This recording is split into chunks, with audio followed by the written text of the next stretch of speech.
இயேசு கிறிஸ்துவை நீங்க கவனிச்சு பார்த்து அவரிடத்துல கற்றுக்கொள்ளணும். எல்லா மனுஷரிடத்திலும் நல்ல நல்ல சுபாவம் இருக்கு, கற்றுக்கொள்ளலாம். ஆனா ஒருவரிடத்துல தான் எல்லாமே கரெக்டா இருக்கும், அது இயேசு கிறிஸ்து.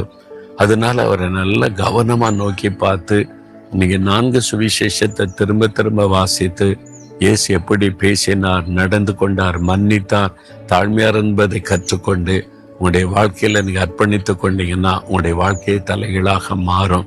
அதனால இன்றைக்கு இயேசுவே உம்மிடத்துல நான் கற்றுக்கொள்றேன், உம்முடைய சாந்த குணமும் தாழ்மையும் எனக்கு வேணும்னு அப்படி கேட்குறீங்களா? இந்த நாள்ல அது உங்களுக்கு பெரிய ஆசீர்வாதமாக இருக்கும்.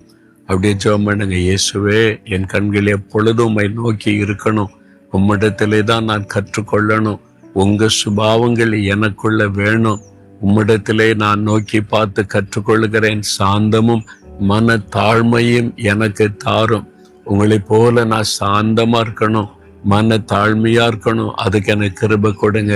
யார் யார் அப்படி ஜெபிக்கிறாங்களோ இந்த மகனுக்கு இந்த மகளுக்கு அப்படிப்பட்ட இருதயத்தை கொடுத்து ஆண்டவர் ஆசீர்வதியும். இயேசுவின் நாமத்தில் ஜெபிக்கிறேன். ஆமென்.